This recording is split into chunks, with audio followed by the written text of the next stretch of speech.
Hello everyone. In today's lesson, we're going to get introduced to the unit number 2.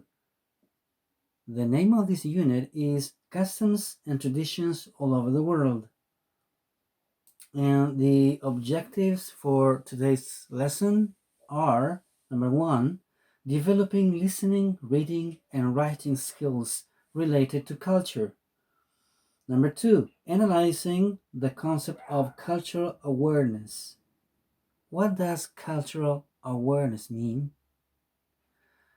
How does it relate to ourselves and how can we apply it?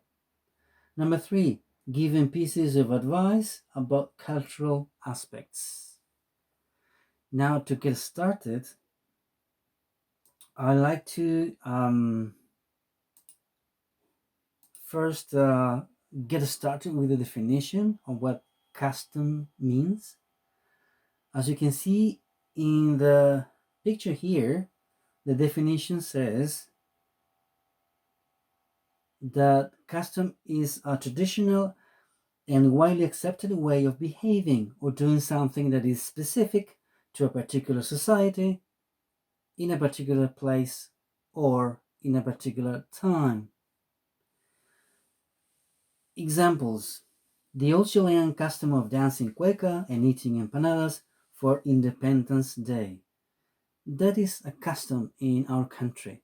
That is part of our own Chilean tradition.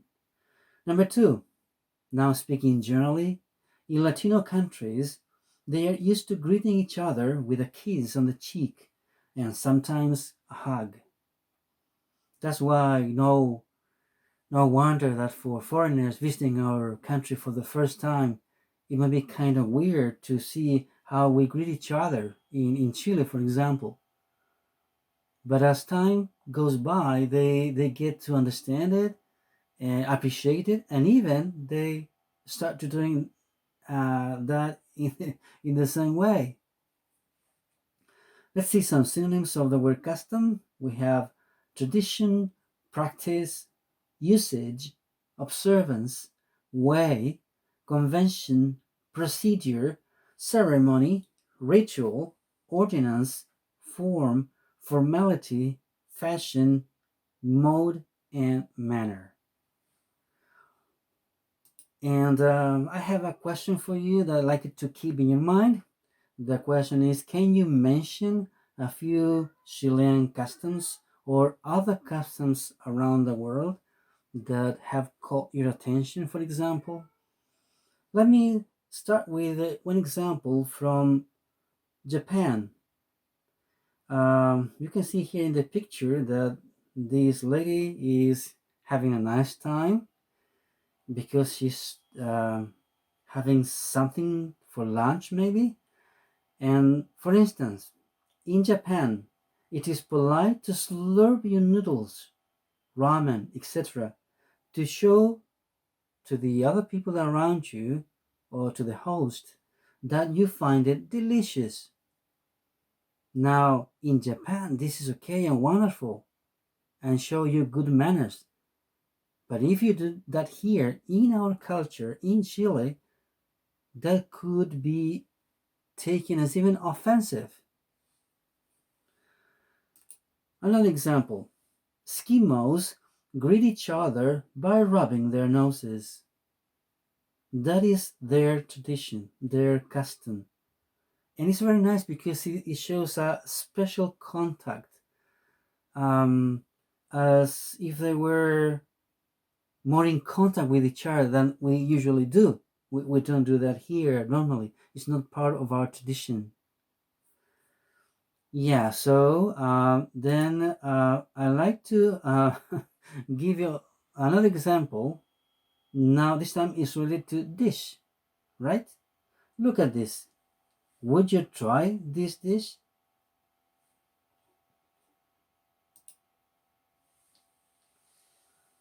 Maybe it's not that tasty,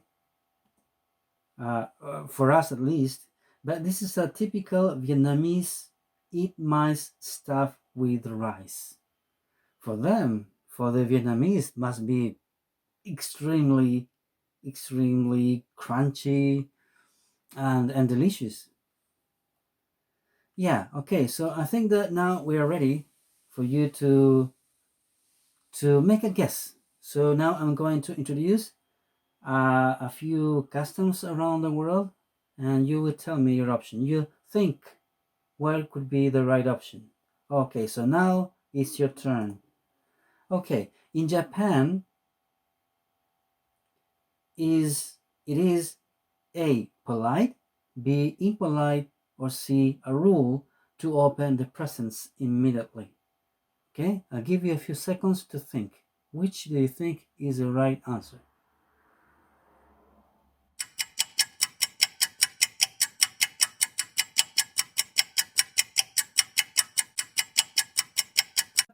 The right answer is impolite.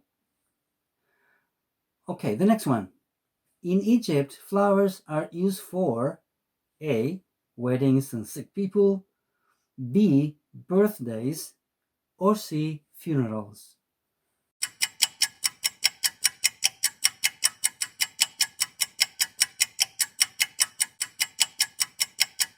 Okay, the right answer is A, weddings and sick people. Did you guess it? Okay, number three. When people in Greece nod the head, like the cowboy in the picture, they mean A, yes, B, no, or C, I'm not sure. So please take a guess. A, B, or C.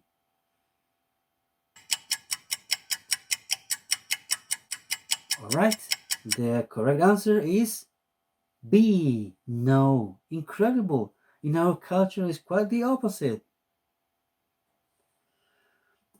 Number four, in Mozambique, people clap hands, as you can see in the picture, one time, A, B, two times, or C, three times before greeting.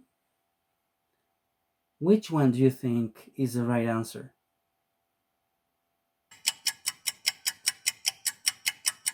Okay, the right answer is letter C.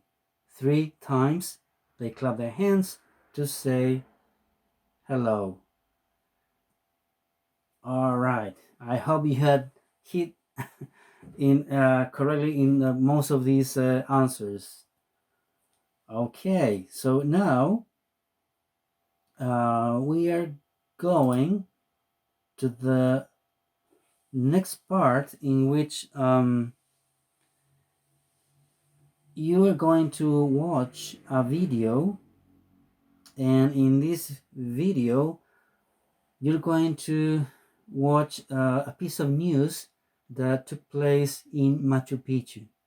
So later on, I advise you to watch it maybe twice or three times so as to get accustomed to the English of the news reporter, trying to understand the main ideas, the most important words you can find there, because later on, when you take the quiz, you'll have uh, to give the right answers regarding to this information.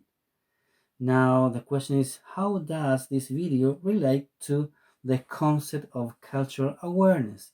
Because together with this video, you will find a handout that is called What is Cultural Awareness? So the idea is that you can download it and read it quietly, look for vocabulary you don't know, and try to understand the concept of cultural awareness, why it is important, and how we can apply it in our daily life, in our own culture, and in the appreciation of other cultures that could be quite different from ours. All right.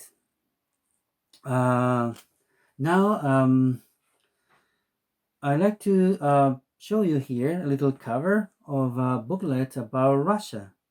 Just to give you an example, in this wonderful country, there are things that a visitor should do and should not do. In English, we can also call them the do's and don'ts. The do's being the positive things you could do there in Russia, and don'ts the things that you should not or must not do it. For example, let's see one of the positive things, one of the do's. Enjoy, here it says, enjoy the traditional food like a local. And the don'ts, one example, don't smile on public transport in Russia. Because if you do it, uh, almost everybody is going to consider that you are kind of suspicious or kind of weird, kind of crazy man or woman smiling to no one there. And it wouldn't be advisable. Okay, and now I like to uh, continue with what is are called modal verbs. These are certain verbs or words to express advice, a piece of advice. And they are number one, should, and the negative, shouldn't. Number two, ought to, and oughtn't to. Now, should and ought are kind of soft advice. In Spanish, it's like saying debieras. And normally you say you should or you shouldn't. Number three, had better, or the negative, had better not. Four, must. Must is more categorically, it's a stronger piece of advice. And the negative, mustn't, almost like an obligation. The same as number five, have to. You have to is an obligation. And then you can't is an obligation, but in the negative side. Now look at this arrow downwards. So we start from the soft kind of advice until the strongest with must and have to. So the idea is that you can later on in the quiz be able to use it to give advice about some cultures you can think of. For example, let's go back to Russia, and I'd like to show you two examples.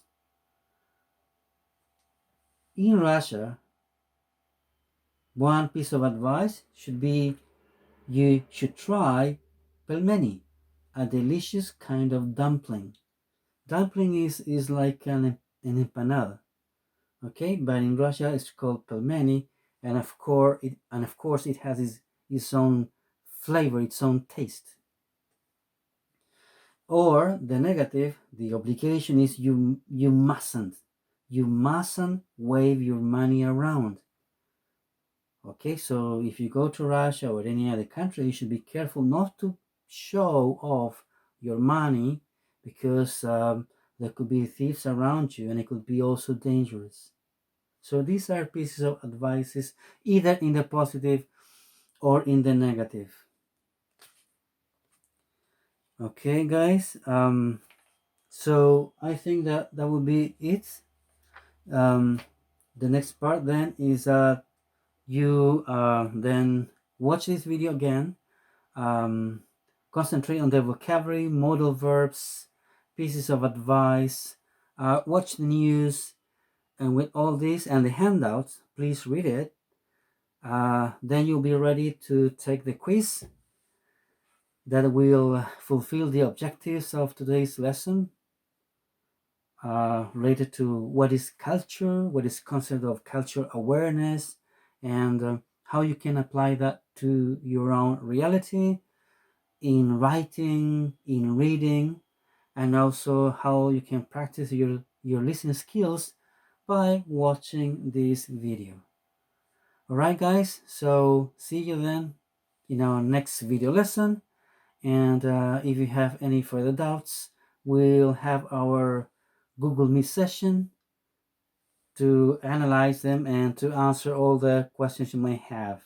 All right, so have a nice week and do your best. All right, thank you very much for your time. Goodbye.